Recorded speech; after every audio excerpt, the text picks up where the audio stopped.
All right, let's dive right into this explainer and unpack a highly polarizing incident from the 2026 World Cup that honestly completely eclipsed a staggering 7-1 game. When we look back at major sporting events, it's usually the spectacular goals or the crazy upsets that dominate the headlines. But every now and then, a moment happens completely off the pitch that just sparks a global firestorm. Today, we're going to break down the anatomy of a massive controversy, one that took place entirely inside a referee's booth, yet somehow managed to divide millions of fans, anti-discrimination watchdogs, and the governing body of world football itself. So the whole thing really hinges on the number 8. 8 seconds. Now, in our day-to-day lives, that's nothing, right? But in the context of live, global television broadcasting, 8 seconds is an absolute eternity. I mean, count it out in your head. That is the exact amount of time a FIFA official held a highly controversial hand gesture on a live world feed. Think about the crazy precision required in live sports direction. Cameras are cutting every 2 to 3 seconds. So to hold a single shot of an official, and for that official to hold a single stationary pose for 8 full seconds, that is an incredibly specific and rare occurrence. And that brings us to the core mystery of our investigation today. We have to ask, was this an involuntary subconscious twitch, or was it a deliberate, hidden signal broadcast to the entire world? How we answer this fundamentally changes how we view the integrity of officiating at the very highest level of international sports. We've got two completely opposing narratives here, and we're going to use the evidence to dissect both sides impartially. Okay, Section 1, the 8-second pose. Let's look at exactly what happened. To really understand the gravity of the situation, we've got to set the stage. The date is June 14, 2026. The football world has its eyes locked on Dallas, Texas, for a highly anticipated Group E clash between Germany and Curacao. The atmosphere is totally electric, the stadium's packed, and global broadcasters are setting the scene for what will ultimately become a 7-1 victory for Germany. But before a single ball is even kicked, the narrative completely shifts. Moments before kickoff, the international world feed did what it always does. It cut away from the pitch and went live to the video assistant referee hub to introduce the VAR team to millions of viewers watching at home. The camera focuses on Shaun Evans. He's a 38-year-old Australian official tasked with monitoring the game for clear and obvious errors. It's a high-pressure job requiring intense focus. But as the camera framed his introduction, viewers noticed something highly unusual happening just below the desk line. Evans made this exact pose. His hand was positioned below his waist, his thumb and forefinger were touching to form a circle, while his remaining 3 fingers were extended outward, basically creating an upside-down OK sign. But it wasn't just a fleeting movement. He held this exact pose perfectly steady for those 8 seconds we talked about earlier. And what makes this moment so striking is that while his hand was literally frozen in this position, he was looking directly into the camera lens with a very visible, sustained smile. Moving on to Section 2, prank or hate symbol. Within hours, social media just exploded. The clip went intensely viral, completely overshadowing the actual football match. A single gesture literally split the internet into 2 warring camps, and that's because the symbol itself has a deeply fractured identity in modern culture.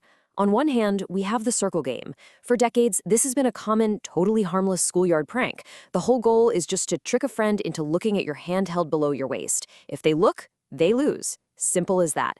But on the other hand, in recent years, this exact same gesture has been appropriated by far-right extremists as a white power symbol. The extended fingers are meant to represent a W, and the circle and rest form a P. It's a stark, really jarring contrast between childhood innocence and ideological extremism. To understand why the accusations against Evans were so incredibly fierce, we have to look at the recent history of the symbol. In 2019, the symbol was flashed by the Christchurch mosque shooter during a court appearance, which really cemented its association with horrific extremist violence. That very same year, the Anti-Defamation League officially added the OK gesture to its hate symbol database. Now, to be fair, the ADL does explicitly urge caution regarding the user's intent, noting that it is still heavily used as a prank. But the fact remains, by June 14, 2026, when it was flashed on a World Cup broadcast, it was a globally recognized symbol with potentially deeply sinister connotations. For FIFA's own anti-discrimination partner, the FAIR Network, there was absolutely zero ambiguity. They did not mince words, officially describing the gesture as neo-Nazi and neo-fascist. They publicly demanded his immediate removal from the tournament, asking a pretty logical question. Why would a senior official use such a symbol at the exact moment he knows the world feed cameras are on him? The anti-racism group Kick It Out echoed those exact same concerns. Meanwhile, fan reactions were entirely split. You had some demanding he be fired immediately, and others vehemently arguing that the world was just overreacting to a simple playground joke. Let's look at Section 3, the subconscious twitch. So, how does an international sports official respond to being accused of broadcasting a hate symbol to millions of people?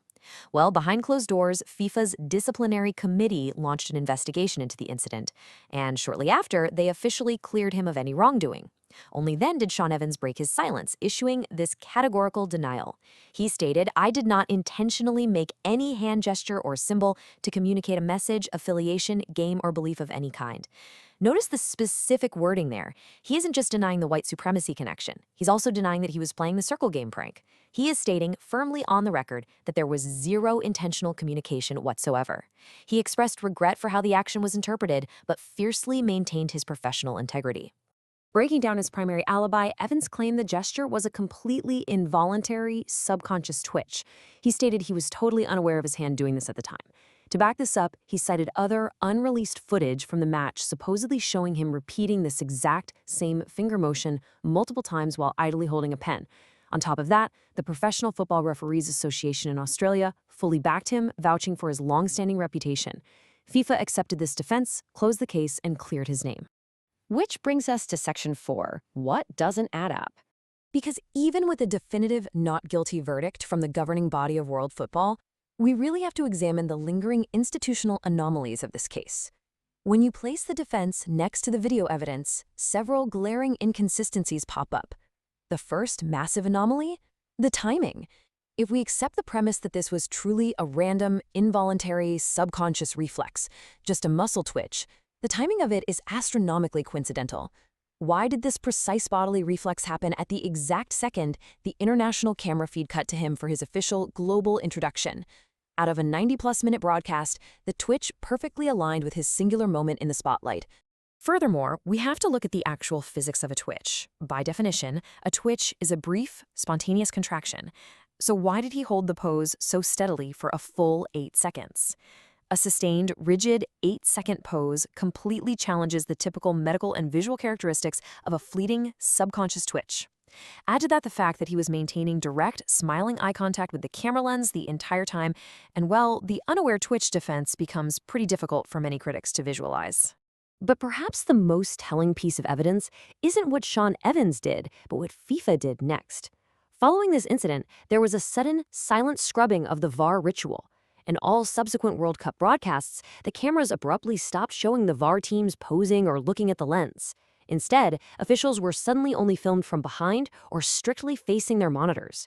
FIFA instituted this sweeping broadcast change across the entire tournament with absolutely zero public explanation. Think about that. They cleared the official, but completely changed the rules of how all officials were filmed. So, the crucial point we are left with is this. If FIFA's own designated anti-discrimination monitors at the FAIR network look at an action and label it neo-Nazi, but FIFA's internal committee clears the official behind closed doors while secretly changing how VAR is broadcast forever, what does that actually say about the transparency of the process? I want to leave you pondering this final question. In the high-stakes, multi-billion-dollar world of international sports, are we seeing a genuinely innocent, wildly coincidental misunderstanding, or are we witnessing a massive corporate system working exactly as designed to protect its own image at all costs? Thank you so much for joining me for this explainer. Keep analyzing the facts, and I'll catch you next time.